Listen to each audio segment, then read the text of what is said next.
Welcome to K1 Action Star. Let's go, let's go. Let's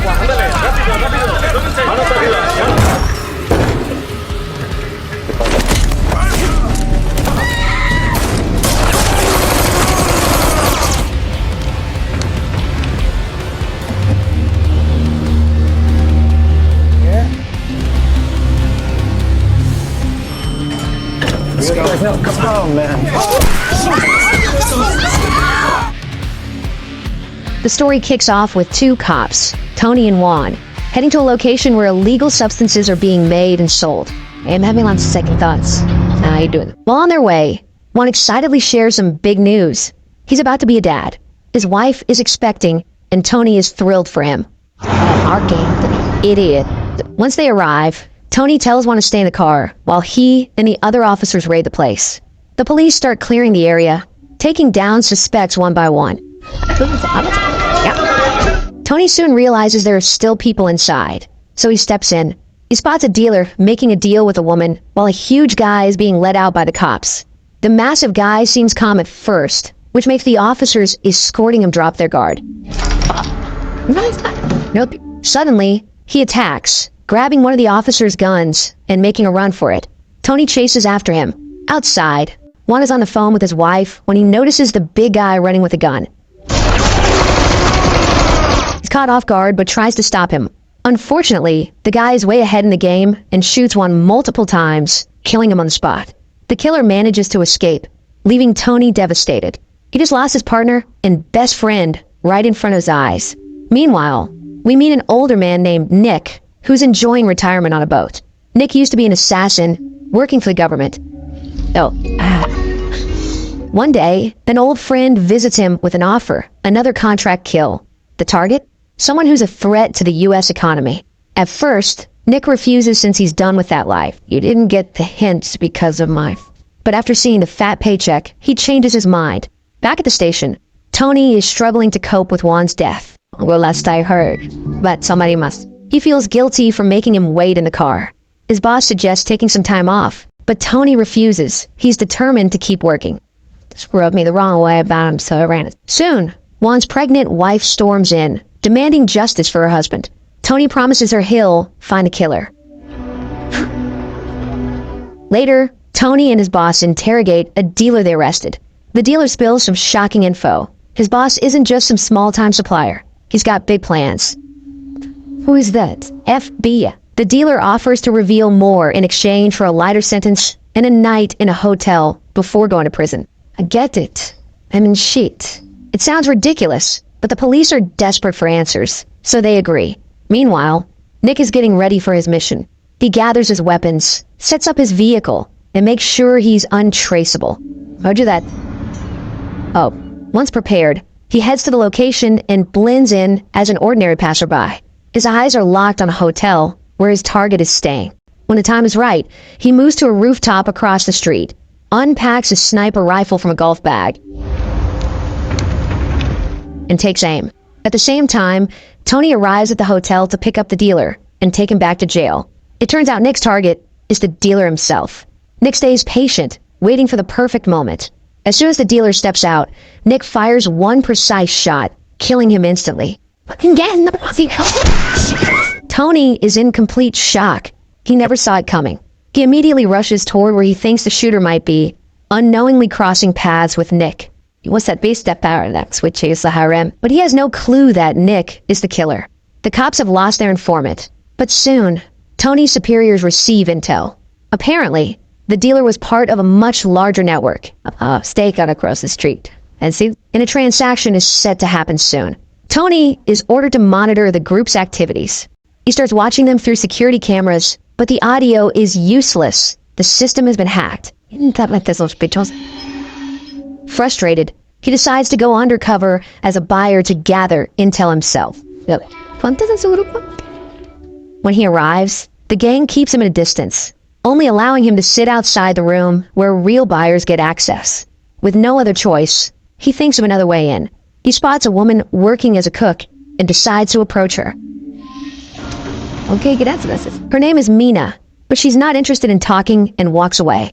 Left with no other option, Tony reveals he's a cop and just needs her help for a moment. Eventually, She agrees to listen. From me. What's your name? Tony asks Mina to plant a recording device in the VIP room. Why?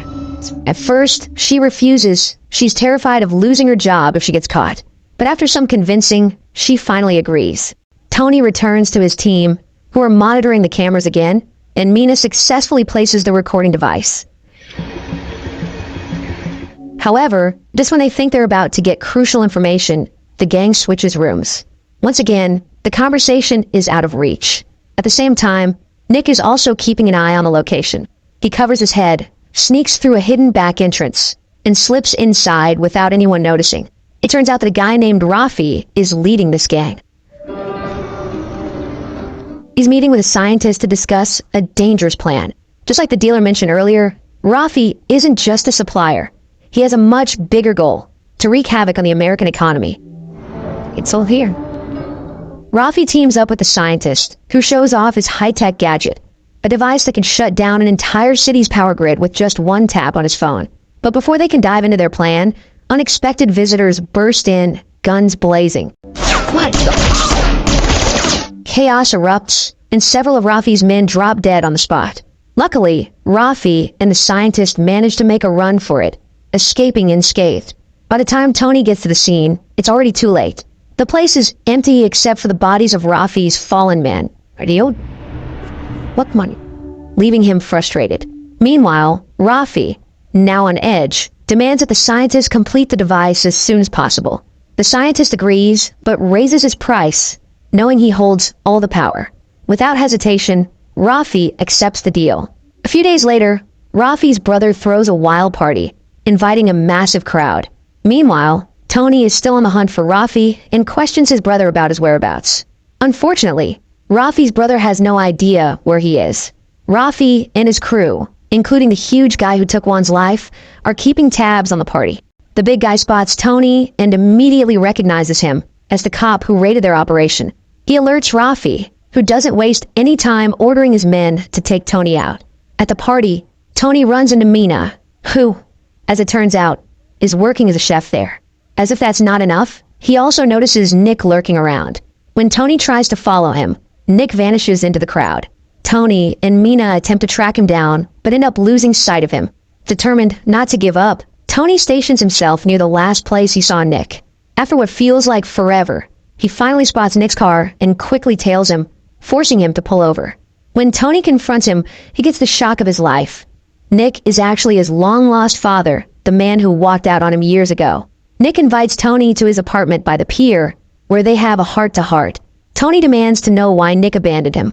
Nick lays it all out, explaining that he used to be a government assassin.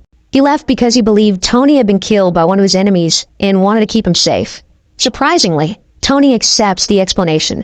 Nick also reveals that he's on the same mission as Tony, tracking down Rafi and stopping his plan to destroy the economy. After their long talk, Nick hands Tony a phone so they can stay in touch and then heads out.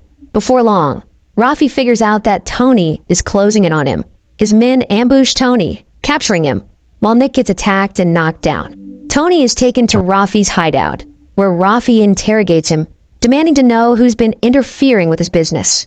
Without hesitation, Tony casually tells him it was his own father. He orders his men to beat Tony before finishing him off. But just as things take a turn for the worst, Nick shows up. Thanks to the tracking device on the phone he gave Tony, Nick was able to find him. With years of experience as a hitman, he takes down Rafi's guards effortlessly, rescues Tony, and takes him back to his place to patch him up. Meanwhile, Rafi and the big guy barely manage to escape.